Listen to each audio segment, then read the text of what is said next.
Hi, I'm Peggy Farren, and we are live with the Understand Photography Show, where we talk about travel and nature photography. Welcome to episode 38. Hey ladies, I am hosting 2 ladies' weekends here in Naples, Florida.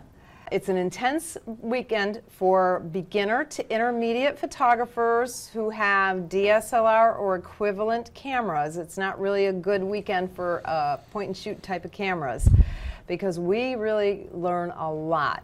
We start with a shoot and manual class, we do night photography, we do streaking lights, we go on a boat trip and photograph this really cool place in the middle of the, it's like a sinking home in the middle of the water. It's really cool. So we go through how to use polarizer, all kinds of stuff. It's a really, really fun weekend. It's limited to only 3 ladies. So it's just 3 ladies and me. So you get a lot of personal attention.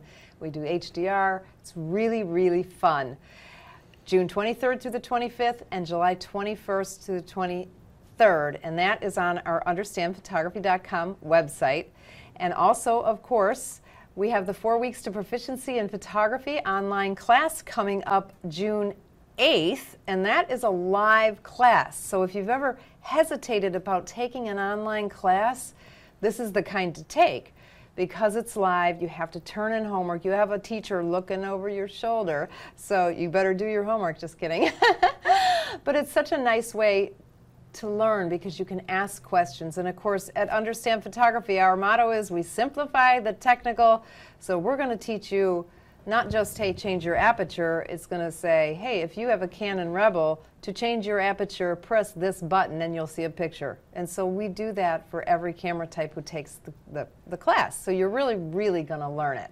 That starts June 8th. Again, understandphotography.com is where all that information is.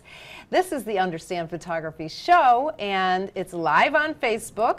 Also, then we put it on YouTube, and it's also a podcast on iTunes. Commercials done.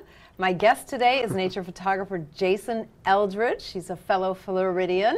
Jason's on the board of directors of the South Florida National Parks Camera Club, and he's a photo educator, basically. Jason gives workshops in the Everglades and in the Smoky Mountains. So welcome, Jason. Thank you for having me. Appreciate it. Thanks for being here. Thanks for driving over. How long a drive was it? About an hour and a half, 2 hours. Not too bad. No. Not too bad. It's good. A little boring drive. Yes. Yeah. At least you weren't coming with the sun in your eyes. That's the worst. Right, and it'll be good on the way back too. So. Yeah. So how did you get started in photography? Well, I'm a geek long before it was cool to be a geek. So when I was about 8 years old, I wanted to be Spider-Man. Turns out I couldn't be, but Peter Parker was a photographer, and so for some reason that's what I gravitated to. And I asked my parents at the time if I could get a camera, and a couple of days later they had one for me. Aww. And I've still got it, so that's pretty awesome. Seriously? Yeah, I keep it close. Aww. And so I took it out and immediately ran outside and started taking photos, and I still have some of those photos as well. I try not to show too many people those photos, but so that kind of started it, you know, and I kept the camera around and took photos all the time, as much as I could, and you know, I just went on my way and got into high school, and I did a little bit of photography in high school, but when I got into college, I picked up Minolta and took a photography class in college where you learned black and white darkroom techniques and printing and all of that stuff. And then I got married out of college, and we moved to Greensboro, North Carolina. Okay. And in Greensboro, we had zero money, none whatsoever. Couldn't even buy a photography magazine in Greensboro. So the Minolta went away. It actually broke when we landed in London for our honeymoon. So the day we landed, it broke. So we have no photos from that, unfortunately. But we were in Greensboro, and there was a photography store pretty close. So I frequented, kind of stayed up as much as I could on photography. And then when we got back to Tennessee a couple of years later, I finally had a job where I could get my first good camera. And I got a Nikon F100, and I primarily got it because it felt the best in my hand at the time. And from then on, I found the Smoky Mountains and really got involved in learning photography. So there was a book written by John Shaw called Nature Photography Field Guide. And he's got a new updated one too for digital era, but this was all slide film. So I switched from film to slide film. Okay. And so there's a pretty huge learning curve there. Yeah. If you've ever shot slide film, you have about a third of a stop. If you're off a third of a stop, you've lost the photo. So I did that for a long time. Went into Smoky Mountains and started. That's where I really found my passion for nature photography was those first few times in Smoky Mountains. I took some shots. They didn't turn out so good. I would say the vast majority of them didn't turn out so good. But I kept going and was persistent in learning. And so the Smoky Mountains became my second home. Then life happened and my wife and I moved to South Florida.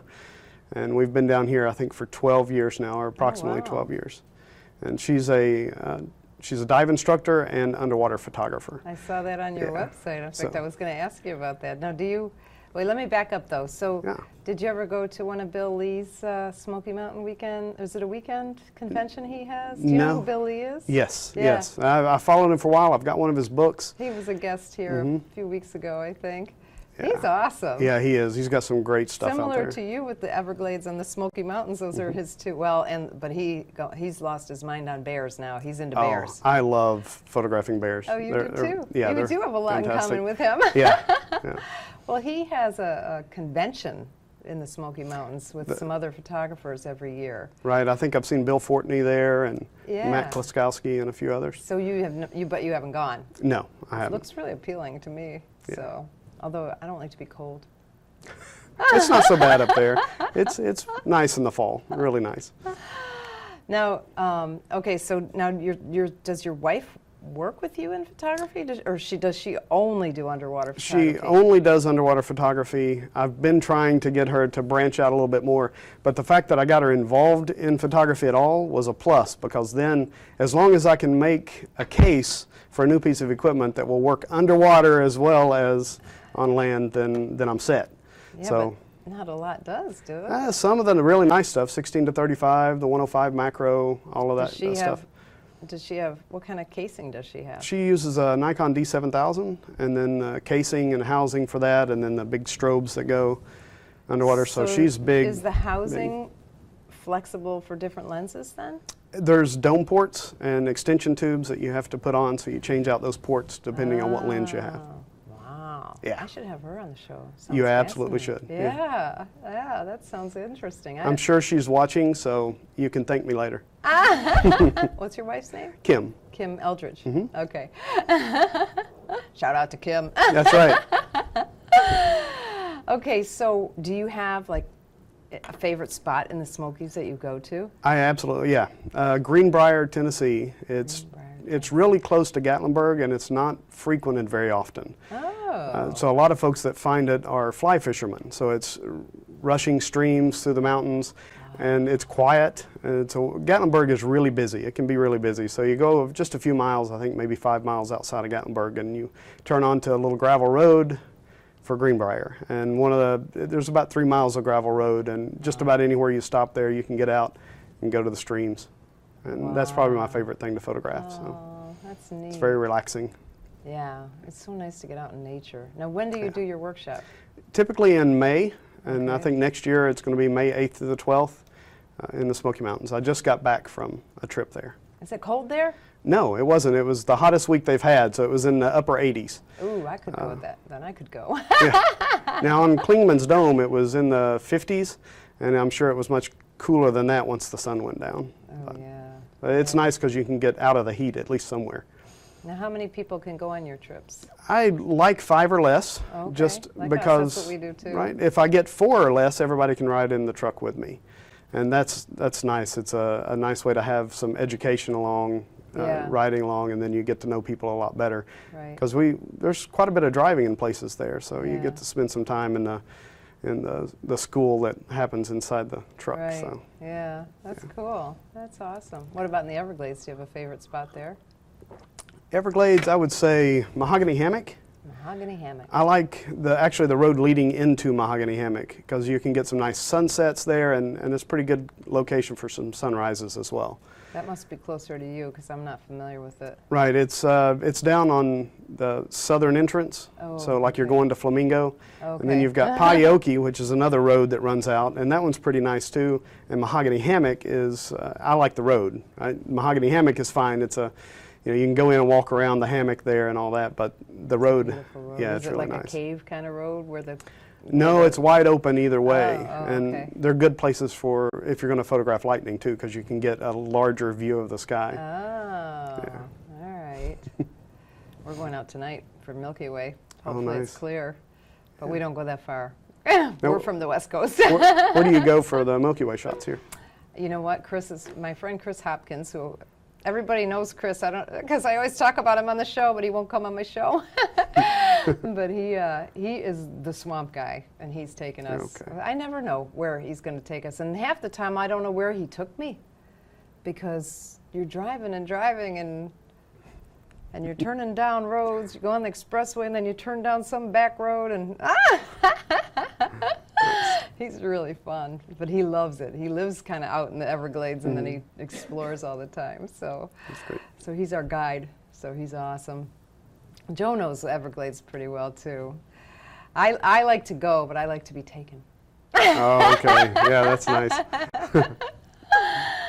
All right, now you tend to gravitate towards landscape photography more than anything. Is that true? That's true, yeah. Okay. I love wildlife photography when I can find them, but as my wife would attest, I don't have near the patience I need to be a great wildlife photographer. I know, me neither. So, you have to just sit there and wait. And wait, and you have to be able to sit there for 12 hours and not get anything and still be okay with that. So. I think that's why wildlife photographers tend to like bird photography, because they're easier and quicker, because you can, basically you need to be there at sunrise or Right. sunset. Yeah, when they're most all active. you have, yeah.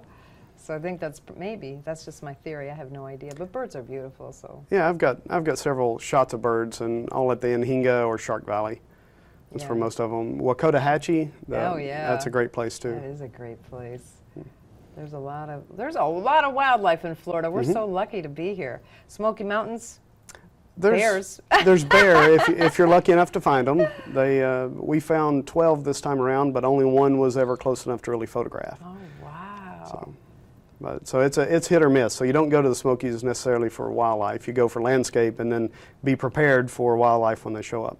Oh, that's cool. Yeah, Joe had a trip there last year, I think. Maybe the year before, I can't remember, but he got some beautiful landscapes too.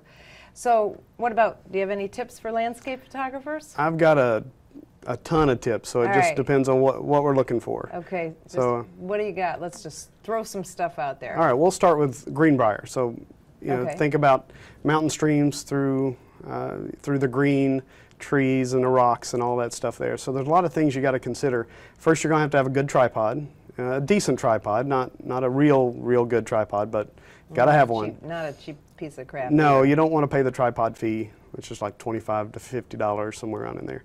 So that's the new tripods. When you first get into photography, you buy a cheap tripod. Oh, the tripod fee. So we call it a fee. Yeah, that's funny. I never heard that. Yeah, because you buy the tripod, and it takes about 5 minutes to realize you've made a mistake. Then you buy another tripod, and maybe it takes 10 minutes to realize you made a mistake. So it just takes a while to finally. I think I bought 5 before I got a good one. You're right, though. It's worth it. It is worth it. So you got to have a good tripod. And one huge piece of advice is don't get the tripod out of the car and open the legs and set it up, because we're so used to seeing everything at eye level that if you automatically set there, you can lose some compositional elements by doing that. Okay. So one thing I like to do is get out of the car with the camera. I'll take the tripod with me, of course, but get out, look around, take different angles with the camera to see what I want to shoot at, and then I put the tripod at the angle that I want to shoot, rather than set it up and go the easy route. Good idea. So then you need a clicker, the little remote releases. If you don't have a remote release, you can use the timer on the camera.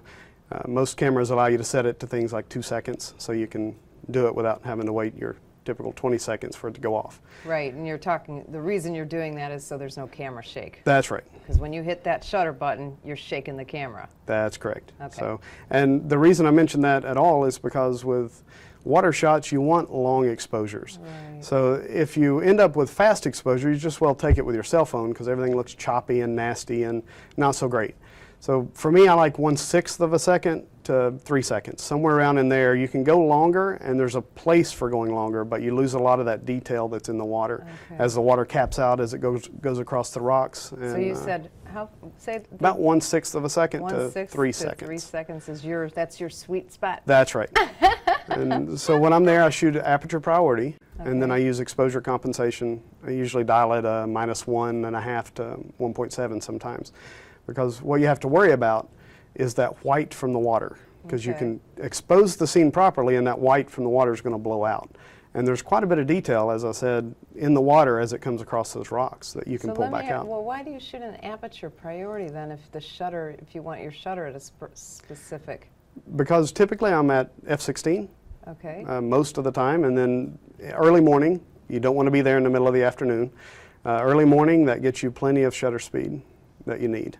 So that's all I base it off of. I can shoot in manual, but most of the time I find myself in aperture so that if I change positions, everything is generally still pretty set. Oh, okay. So you're shooting at ISO 100 then? Yes, it's in the basement and so as low as I can get it. it's dark enough that it'll have a slow shutter speed because it's early in the morning? Yes, either early morning, late evening, right before sunset. Okay. And the reason why is because as soon as that sun gets high enough and it starts hitting the water and the white caps, your dynamic range increases so much that it's almost impossible to capture a good photograph of rushing waters, especially, or even if you use HDR. It's still difficult because you can pull everything in dynamic range-wise, but for me, there's a serenity about mountain streams. And when you start seeing the specular highlights come in or the dappled light from the sun, you lose some of that soothing feeling. Yeah. So once the sun comes up, it's no good. Right. Now, do you use a polarizer? I do, absolutely. Always? Always. Okay. And before I get to the polarizer, one thing you have to worry about when you're composing is to try to keep the sky out of the scene. If you can keep the sky out, even if you can pull it in and it's a blue sky, it's still distracting. So if you can keep the sky out of it and keep everything... it's all about the stream, It's all about the stream and the Okay. trees and the green and all of that. So when you start creeping the sky in, because your eye goes to the brightest parts. Right. So as soon as you see that sky, your eye's going to go up there as a viewer, and that's not where you want the viewer's eyes. You want it nice through the streams and the green trees. So the polarizers, what they do is they remove the glare from the vegetation, and they remove it from the water and from the wet rocks. So it gives the image a lot more pop, a little bit more contrast, and the polarizer is not a filter that you can reproduce in post-processing. So it's the only one that I carry now is that polarizer, Okay. the circular polarizer. So you put it on and then you just dial it in until everything looks nice. And when you say dial in, you're basically just turning it. Right, you're turning it to relative to the sun, so it's different every time. And then you can look through live view, which is another tip, but you look through live view and you can turn it and you can really see what it does. It makes a dramatic difference in that vegetation. Whether the vegetation's wet or not, it still makes a big difference in removing that glare. It gives a lot more green to it. That's awesome. Yeah. That's great advice so far. Wow. Let's see, one more, the live view. Something that I thought was a joke when they first started putting them on cameras, because I came from the slide film era, and I never used it. I was just adamant that I wasn't going to use it. And then I don't remember, a few years back, I decided to use it because I was low to the ground. I couldn't get my eye where I needed it to be. And ever since then, because you get a free pass. You get to look at what your image is going to look like when you're done. And it slows you down, it gives you time to do it. So yeah, use live view. That's pretty much standard for any landscape now for me. I'll set it up through the eyepiece and then I'll put the live view and I'll do what I call border patrol, which is look around the edges to make sure something's not creeping in. Oh, that's cool. I like that. Border patrol. Wow. All right. So what about down here? You have any landscape tips for down here? Because it's very different down here than it is if you're doing... Okay, so you're talking about having the nice smooth water in the streams up there. Here, we've got I mean, we've got mosquitoes. oh, this year especially, huh? Yeah, right. Wow. So one of my big tips for down here is be comfortable, is to try to find a way to be as comfortable as you can be, because if you're fighting mosquitoes or you're too hot or you're not hydrated enough, then you're not going to create the best that you can create. So first thing is invest in something like a bug suit, because I think the bug spray, I think they just eat that stuff down here. Yeah, I know. They just don't care. It's funny because my friend Chris Hopkins, he's like, oh my gosh, I found this bug jacket on Amazon for $31. So, and it came in different colors, but the beige one was the only one for $31. So, like every photographer in this area has one now. We're all going to be out there matching their bug jackets, but they really work. Right. Oh yeah, absolutely. They really work. You can get them where they cover your head and your face. And they usually cost more than $31. That's why. Yeah. That's why I was so excited. It's about usually about what, like $85 for a right, bug somewhere around jacket? $80. Yeah. So. That's great advice, because this year I've lived here for I've lived in Florida most of my life, and I have never seen the mosquitoes as bad as they are this year. Right. I don't think they ever went away. All winter I had to fight them. This year, though, recently in the last month or so, they've been just crazy. So. Yeah, so thank you, God, for the bug jackets and all the other stuff, too. Okay, so be comfortable. Everglades, be comfortable. Be comfortable. Water? Not necessarily. You can do... no, I mean drink water. Oh, stay hydrated. Yeah, you definitely. Said stay hydrated. Yes, stay absolutely. Hydrated. And then for me, when I go out there, absolutely. I have a little plastic bag with some toilet paper in there. Oh, yeah, that's not really an issue for me. So, but, you're out there, there's no facilities. Right, there's nothing out there. Yeah, you're not going to get cell signal or anything. Yeah.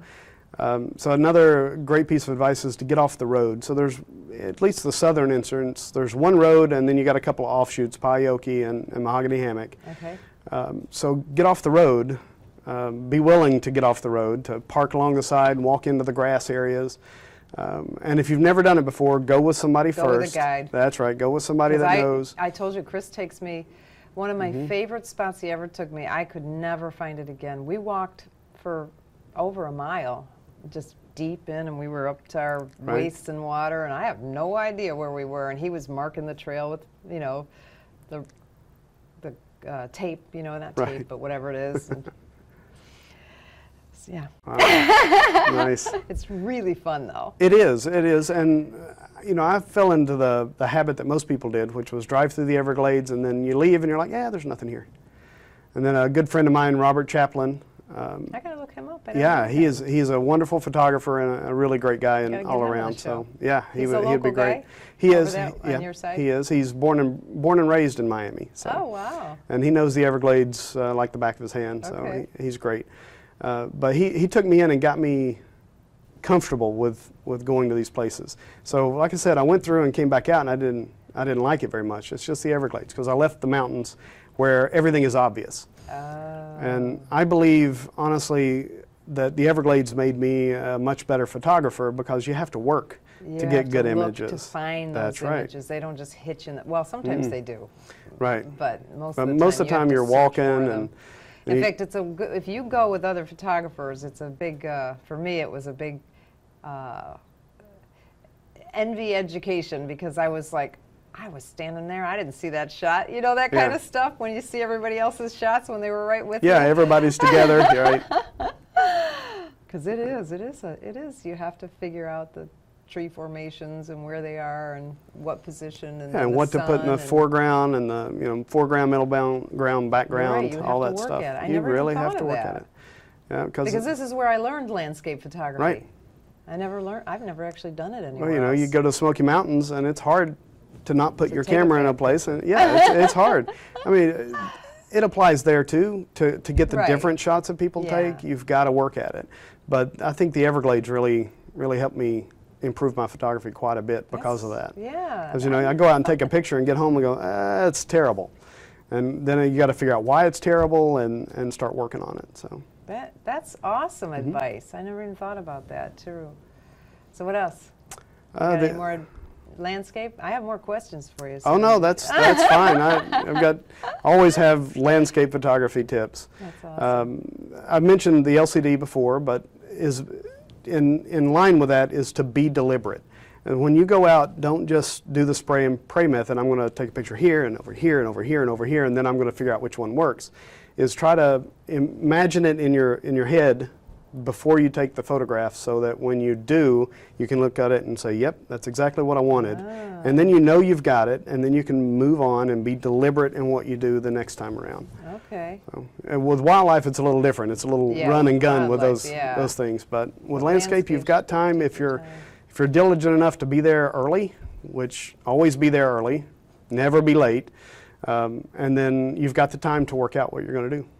One of the things about the Everglades is we have those beautiful cloud formations, and those are in the middle of the day sometimes. Right, yeah, the big white puffy clouds. If you're on one of those days. Here, they're the most beautiful clouds I've ever seen. Yeah, you can photograph all day long in those kind of conditions.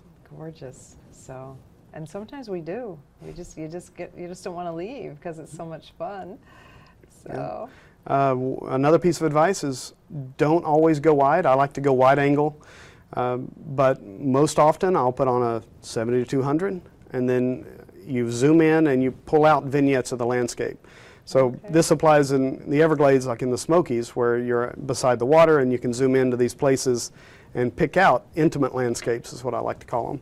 And then so you can shoot all day, even as that sun's starting to come up. You can find shaded areas and pick out nice places, and that works in the Everglades too. So don't always go wide. You know, you can use 7200 if you want. You can even use that to do panoramics. There's all kinds of things you can do. So don't get hung up on one piece of gear or think that you need ultra wide or that you have to have a certain piece of gear. There's always something to photograph in the Everglades. Okay, that's cool. Now you photograph lightning too, and you said that there was a good spot in the Everglades for lightning. Yeah, mahogany hammock is probably the best because you can see where the storms are going on either side. Because as I mentioned, there's no cell signal, so you can't check your weather app to see where all the lightning is. You just look. Right. Look up in the sky. Yeah, that's what you got to do. See those clouds? You got to watch the direction the storms are headed and try to get ahead of them. And then you've got lightning triggers that you put on top of your camera that plug into the side instead of the remote. I don't know anything about those. Those, you plug them in, and some have sensitivity settings. And where do you plug them in? The same port that you would your remote release. Okay, so you plug this lightning trigger in. And then as a lightning flashes, it picks up on the flash and activates the shutter. So in the middle of the day, that's a great way to get your shots. How much does something like that cost? I've seen them anywhere from $139 to $300, somewhere around in there. There's one called the Lightning Bug, I think, and it's pretty high end. It's $200, $300, but it's worth it.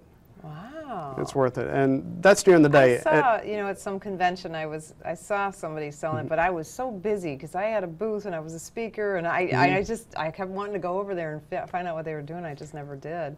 No. So that's what it is. Right. And you just plug it in? There's no software involved? No, no software, and all it does is... I always think, because I am such a non-technical person, I have to wait till Joe can help me do stuff. Because it's like, oh my God, I don't get it. I can get it eventually, but I like somebody to show me first. No, those are pretty easy. You just plug it in. If the one I have doesn't have a sensitivity meter on it, so all you do is plug it in and point it at where you want. So then you set up your composition and then hope that lightning strikes where you want it to strike. Where you've got the composition. Right. And sometimes you have to be willing to crop in after the fact, because lightning doesn't always strike exactly where you want it to. Yeah, I would imagine. At night, it's different. At night, it's a little easier because you can get a feel for the lightning. And then all you have to do at night is just use a remote release and a long shutter speed, so 30 seconds. So you just hold the button down or use a little thing. Yeah, eventually it's going to come in that 30 seconds. Oh. Right, and then you can adjust your settings accordingly. I usually use a lot wider aperture for nighttime especially, so 5.6, 2.8, depending on what lens I've got. Because at night the depth of field, it's not going to make a difference. It's not going to make a difference on a big wide shot anyway. No, is it? No. So, okay, I have never photographed lightning. It's great. So Robert Chaplin runs workshops for photographing lightning in the summer. Really? So yeah, it's usually around June, July. Yeah, he'll run it over in the Everglades, over in South Miami. And he runs people ragged too. Run them all over the place I to like get that. it. So. I gotta look him up. Mm-hmm. I like to take workshops. Oh, yeah, you'd love him. It's so He's much top notch. fun So. to just, and you know, because you lead the workshops. I'm sure you've been on people's workshops.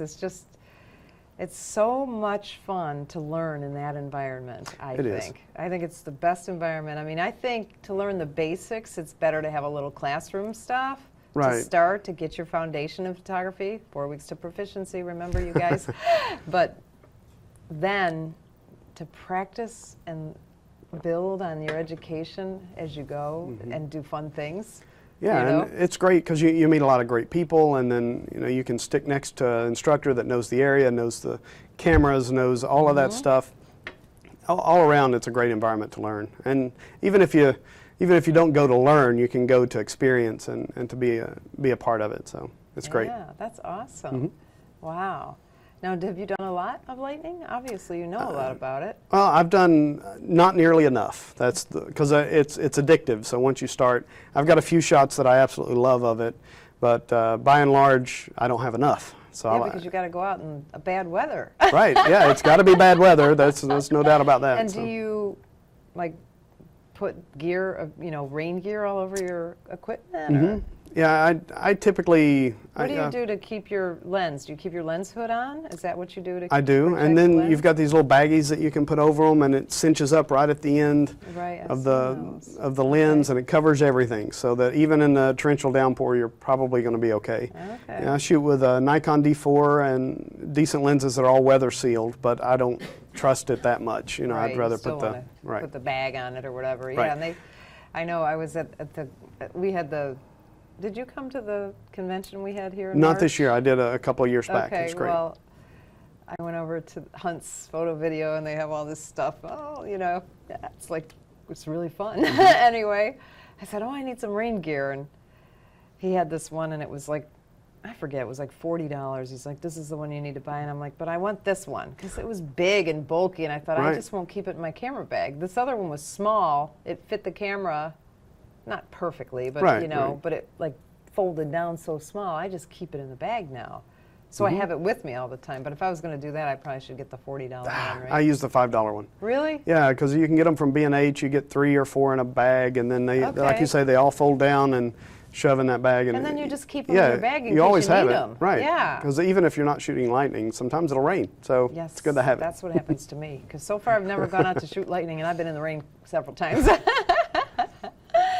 All right, and so now what about night sky? Let's talk about night sky. You said sometimes you do the lightning at night. What about just going out? Do just the night sky photography? I'm going out tonight because this is the best viewing for the Milky Way this week in this area. So night sky is, for me at least, as wide as you can get, and as wide open an aperture as you can get. So you mean a wide lens? Yep, a wide lens and a wide aperture. Wide lens and a wide aperture. Right. I think Sigma's coming out with a 14 millimeter 1.8, which really has me interested.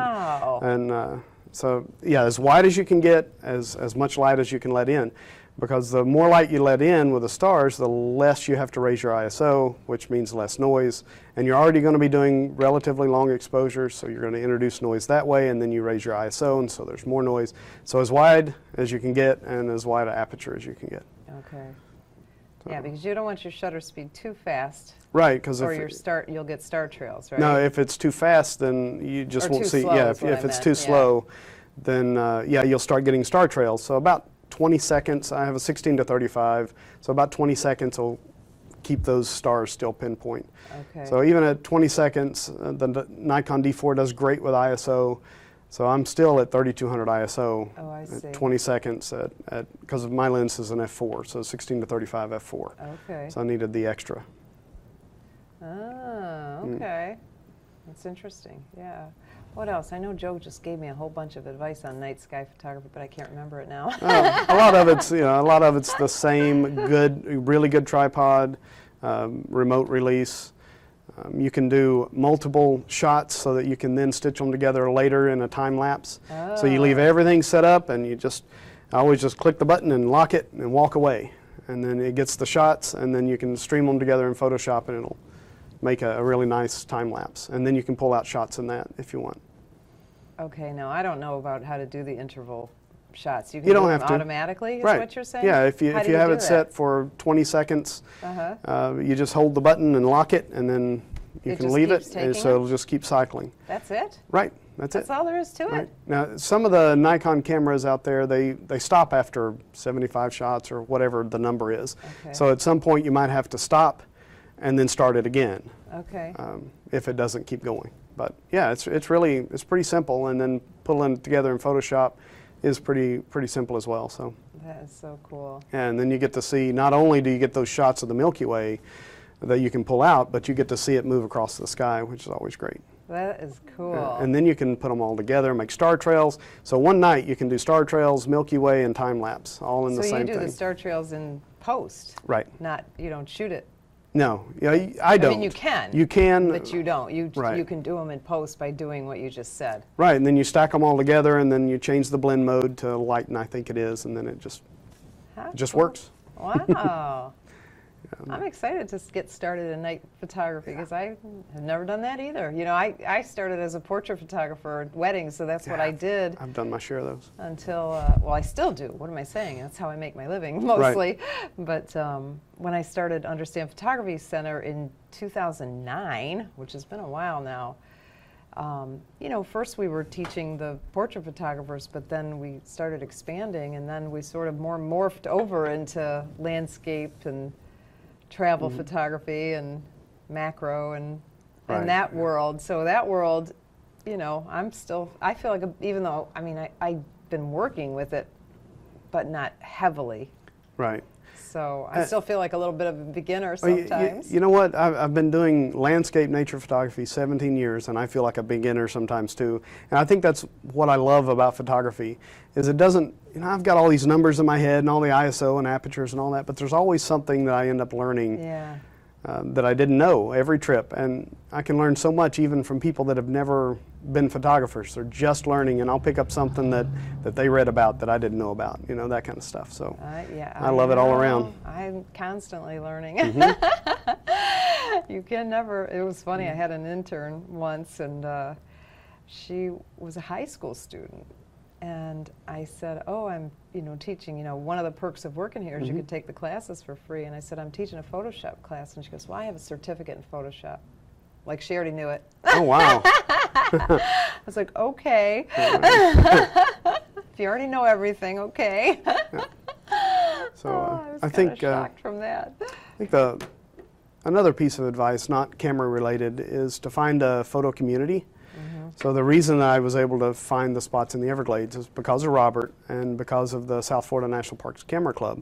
So you find a community to get involved with, you get plugged in, and then somebody there is going to know something you don't. And so now you're going out as groups, and you're not having to pay, you know, workshop fees and that kind of stuff with that community. Yeah. And you go back and forth, and you know, you get monthly meetings, and it's a great way to stay dialed in. I totally agree with that. You know, when I started to understand photography, we started doing a free photo walk once a month. So that's our little community. But we also have 2 camera clubs right here in Naples, but then we've got a couple in Fort Myers as well.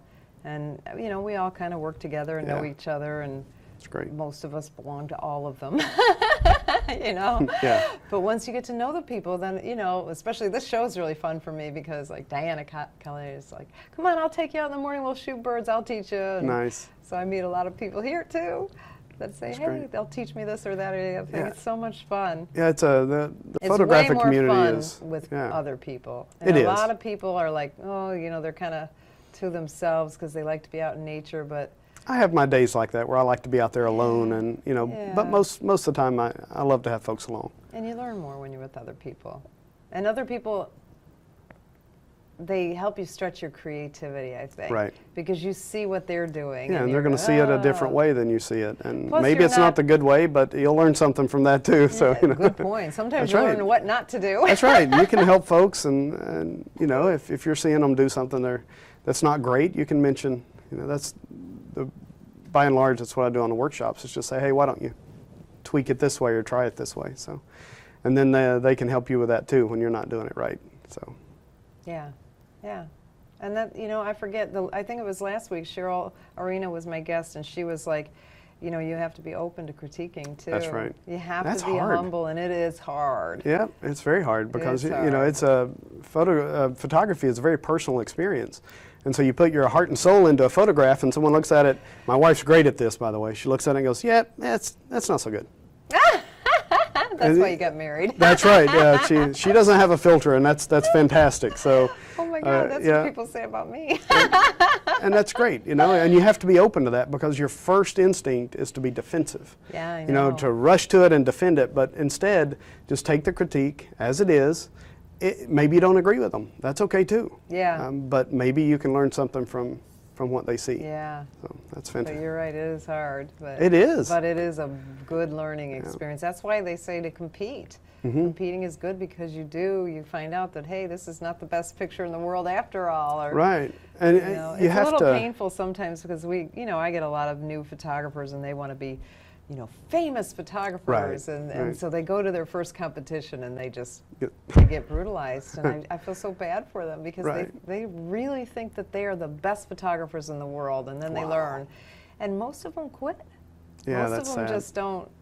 If they can't have it easy, they just leave. But some of them take the lesson and say, okay, I need to improve. And Right, you have to be open to it. Yeah, There's some yeah. folks at the club meetings sometimes that'll have, you'll mention something negative about it and they want to defend it, but our club's gotten really good about just accepting the critique.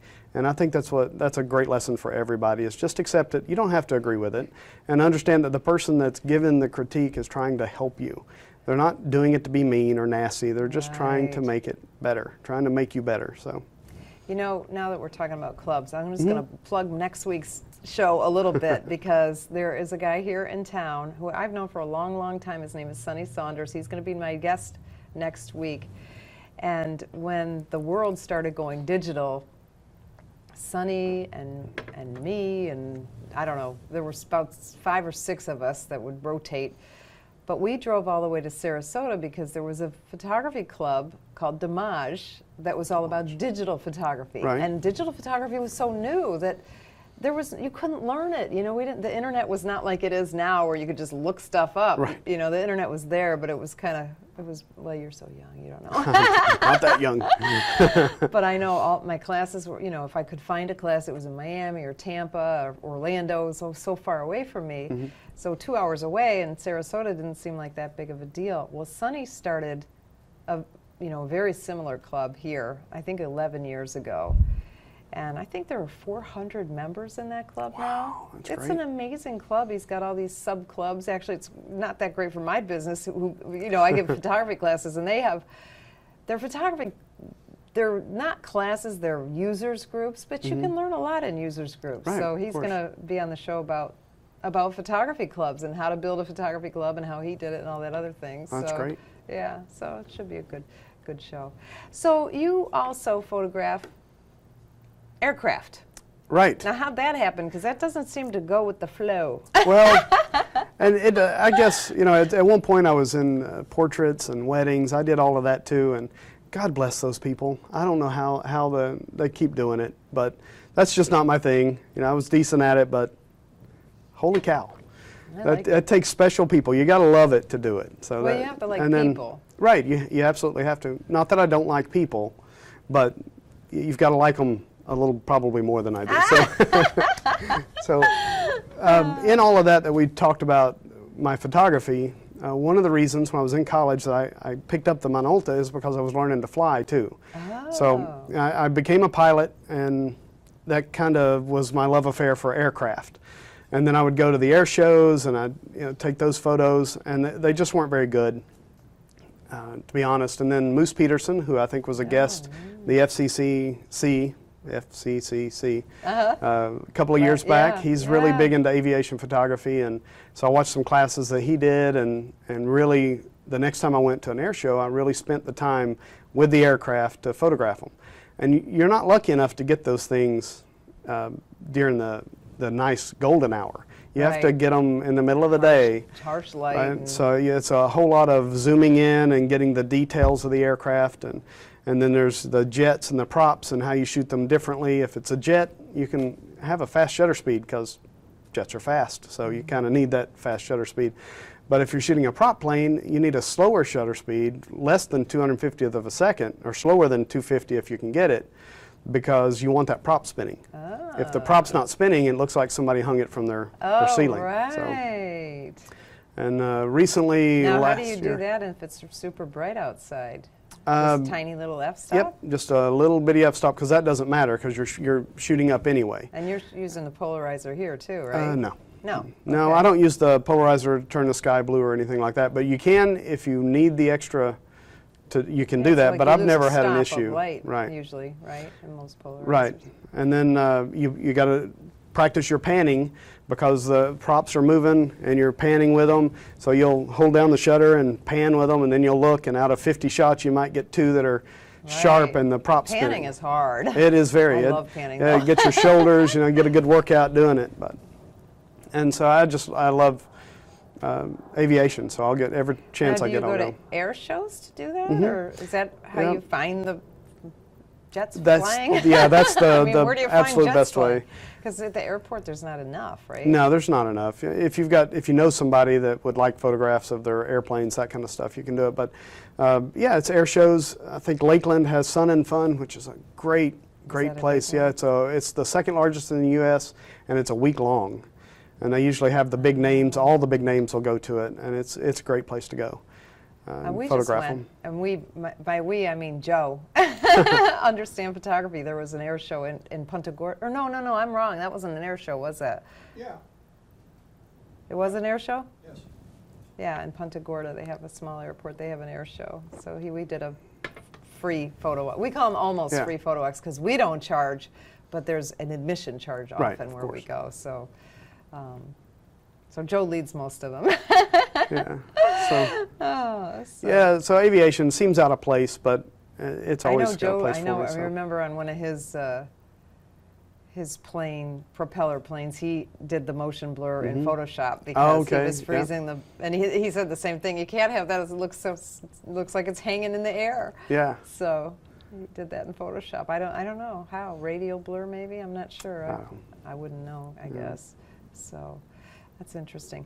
So now, how do you make money with your? I mean, obviously you give workshops. So, right, and so that's. I've sold some prints, and I do the workshops, and then I still photograph my kids' hockey teams. So the place where he goes and does his ice hockey in South Florida, we photograph all the teams every year. So that's not so bad.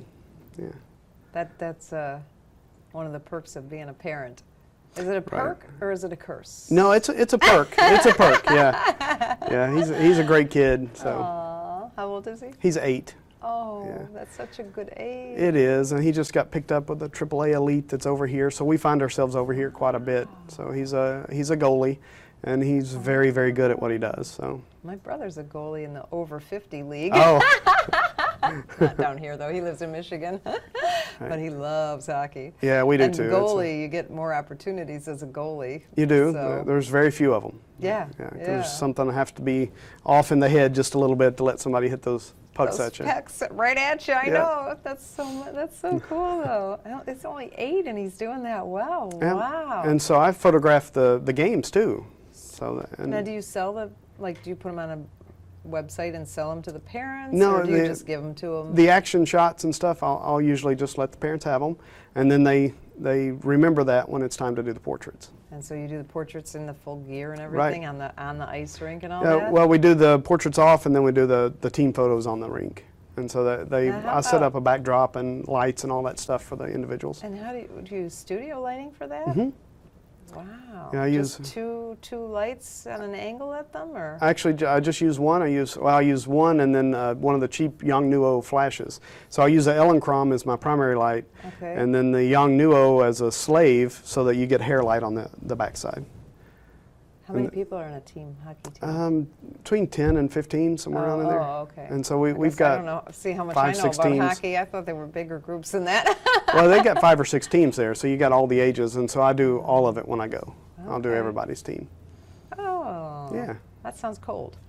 It's in South Florida. It is the best sport to be involved in because it's never hot ever. You don't have. There's no standing out in the sun, just melting away while you watch your kid play baseball. So. I never thought about that. Yeah. My son was not into sports at all. And and now he's much older, and he's still a inside kind of guy. Yeah. No. He just wasn't an outdoors. He wasn't. We lived 4 blocks from the beach. He grew up 4 blocks from the beach, and he didn't like to go to the beach. Yeah. That's crazy, isn't it? He's like the whitest person you ever saw in Florida. Well, he moved now. He lives in LA. But now, what if somebody's just starting out and they want to really get into landscape photography? What's kind of a bare bones equipment they should get? Well, you're actually lucky. If you're wanting to get into landscape photography, you don't have to have the super expensive equipment. Okay. So for Nikon, I would stay around the 5000 series. I wouldn't necessarily go with the 3000 series because I think the 5000 series has some extra. I don't know Canon that much, but probably the upper end Rebels would be fine. But even the kit lenses that you get, they're variable aperture zooms, maybe not that great, 3.5 to 5.6 or something. But if you think about it, when you're shooting landscapes, you're usually trying to get a good depth of field, so you're at f/16 anyway. So it doesn't matter if that lens can open wide up. Right. So you're fortunate there. So I would stay Nikon around the 5000 and even the upper end Rebel series and Canon. Okay. So you don't have to have great stuff for this. You don't have to have a full frame camera. No, you don't. Okay. You just have to keep that in mind when you're buying lenses. So if you buy a 10 to 24 or something like that, understand it's like a 15 or 16 to 35 equivalent. But that's pretty wide. And that's really wide, yeah. Yeah. But that's all. You absolutely don't have to have full frame to do landscapes. So, but you really need to spend the money on tripod. You believe that? I think so. Yes. I agree with you. I'm with you. I'm with you on there. After having all the cheap ones, so I paid the tripod fee. I love that. Twice, I think.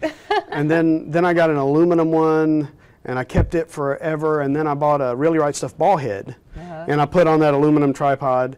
And then I got a Nikon 80 to 400 lens, and that's really when I started noticing the vibration. Yeah. Was it when I started zooming in at 400 millimeter and at semi-slow shutter speeds. And I started noticing it then, and then I said, well, let me look. And I looked at Faisal, and I looked at several different brands, and I ultimately went with the Really Right Stuff. So I've got one that, when it's extended, is taller than I am, because if you're ever at an angle, or you've got to put one end in the water, then you need that extra reach so that you can get it level and set up. So I think, yeah, absolutely, you need a good tripod. You don't have to spend $1,000 on a tripod like the Really Right Stuff. There's a lot of good stuff out there. Faisal, Manfrotto, is it MePhoto, I think. They all make good stuff now. So just try to get a good carbon fiber if you can. Because there's a big difference between aluminum and carbon fiber. I never believed it until I bought one. And I was like, yeah, okay, yeah, they're right. Yeah. So. Yeah. And we have a Facebook group, it's facebook.com/groups/understand photography.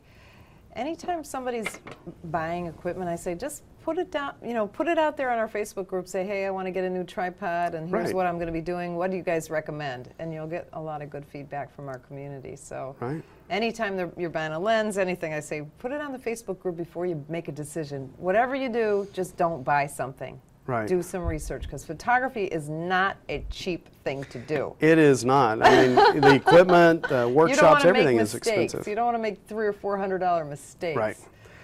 And so many, it's hard. It's painful to me sometimes, because I have so many beginners come through here, and they've got, $10,000 worth of camera equipment, and it's too much for what they need. And somebody sold it to them. This is the best.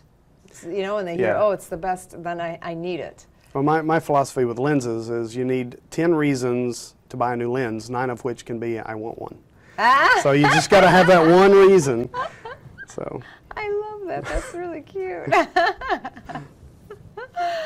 Now you have gear on your website, right? Is that your gear, or? Yes, it's the gear that I use. Oh, okay. And my camera's getting a little bit long in the tooth, but it's okay. So you don't have to upgrade every time. No, in fact, it's way better to invest in lenses. Absolutely. And a good tripod. Absolutely. Those will last many camera bodies. So you'll have good lenses and good tripod, and you'll change out camera body over and over and over and still keep those. Yep, exactly. So yeah, slack off on the camera body a little bit and go for the good lens and go for the good tripods. One of my associate photographers, Brian, he assisted me on a job this past weekend, and my primary lens is the same lens I bought when I started my company in 2001. because I am a Canon shooter. Right. I've got the 24 to 70 f2.8 lens. Well, Workhorse. he has the new one of that version. Right, yeah, it's And probably got the so- IS in it and all that, yeah. Anyway, he said, well, use my lens, and I'm trying to remember why. But it vignettes, mine does, it vignettes on the sides a little bit when you're, if you, Yeah, 24. but his doesn't. And then I forget what else. It has a wider, the lens itself is millimeter, wider. It's okay. not 77, it's 80 something. Oh, okay, 82. And I'm like, don't lend it to me, because then I'm going to want one. And I don't know how much it costs, like $2,000.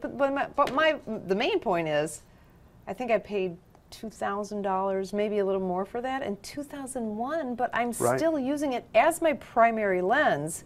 And I've been a full-time photographer, well, since before then even.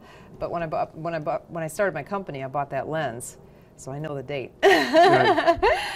So how many years is that? 16 years? Yeah, 16. 16 years, and I am a working photographer. Like during season, I might take 3,000 pictures in a week, Right. and mostly with that lens, and Yeah. that lens is still kicking. I mean, I've had it calibrated a couple times over the years and things like that, but crazy. Yeah, I've got the Nikon 24 to 70 2.8, and I So dropped that's it. the same- Yeah, I dropped it down the side of a rock into some water and had to get it repaired, and it still works. I sent it in, got it fixed, and they sent it back, and so yeah, they're absolute workhorses. So when you buy a lens, you're going to keep it a while. So Yeah.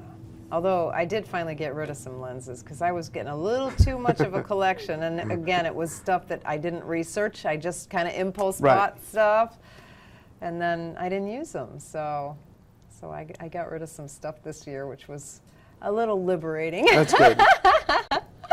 No, it's like, oh my God, I should have kept that lens, I Oh, tend to yeah, hoard yeah. things like camera bags. I've got more than an obscene amount of camera bags. So I do too. And you know why? Because I use all of them once in a while. I have the two main ones that I use because I don't roll. I like Right. to carry because rolling is not always convenient. I'm on the beach, I'm in here, I'm not, so I like to carry. And I don't like the backpacks for some reason, but sometimes I do. So I do have a bag, you know what I mean? But I've got the roller one for sometimes I might need that Right. one, and then but the roller one I can barely pick that sucker up when it's full of equipment. I Yeah. can't get it back into my van at the end of the night, But I probably have at least 20 camera bags. yeah, I've And got then several. sometimes you go to the thrift store and there's like a really nice camera bag, so you have to buy it because it's $10, but you'll never use it because Right. it doesn't fit your needs, Nice. So you got the same problem? Yes, I did go a couple of years without buying a camera bag, which is a big step in the right direction. I just bought a f-stop gear Ajna bag, Okay. and it's fantastic. I love it. But if you're using it, that's I'm good. I'm using it, and then the one I had before was a Low Pro Flipside 20 Sport. I don't even know stuff, what the yeah. names of mine are. Yeah, so that's and that one lasted a while, but I needed something that had space for other things besides the camera gear, and that's why I got the Ajna bag. So that'll be the new favorite for a while, and then I'm sure something else will come along. Something Yeah. better will come out. Of course. So, do you have any last tips for us? You know what? I think the big one is to go, is to get off the couch. You're looking outside and you're looking on your apps and you're thinking 100 different ways or reasons not to go. The weather's bad, which by the way is the best time in the world to shoot anyway. So get off the couch and go. You know what kind of photographs you're going to get if you don't go, but you never know what you're going to get when you do. You know what? That's And great. that goes back to having photo friends, because tonight I told Yeah. you about my last couple of days have been very rough. And I do not feel like going out and shooting the Milky Way tonight. But I Right. have people who are counting on me to go. That's right. So I have to go. And I know I'm going to love it, Yeah. Yeah. But if I didn't have them going, I would not be going. I'd be in bed by 11. That South Florida National Parks Camera Club has been a godsend for me and my photography, just for that reason. Just always somebody to go with you, or there's a reason to go, and it's been a great help. I need to be forced out to get out there sometimes, you know. Because I have a tendency to work too much, and working too much nowadays is sitting in front of a computer, which is not fun, you know. So now, where can we find you? What's your website? It's www.eldridgephoto.com, and you can find everything there. I've got a Facebook page. It's shockingly Facebook/Eldridge Photo. You can find me on Instagram. You'll never guess what that is. Eldridge Photo. You got it. So. What about your wife? She doesn't get that Eldridge Photo. She doesn't. She had a website. We were migrating it into Eldridge Photo, but she still owes me some pictures to put up. Uh-oh. It's hard to get your own family to do stuff for you. It's easier to get strangers too, That's you right. know? Yeah. Well, thank you for being a guest on the thank show. you. Really appreciate you driving over and. That's great. It's been great. Thank you very much. Yeah, I learned so much. This was great.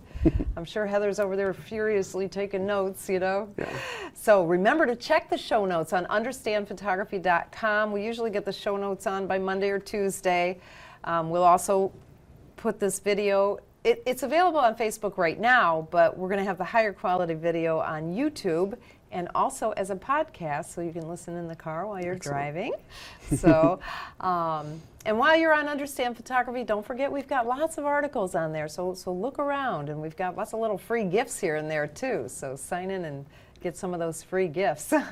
So next week, I already told you guys, my guest is going to be Sonny Saunders, and he is going to talk about camera clubs and how to have a successful camera club.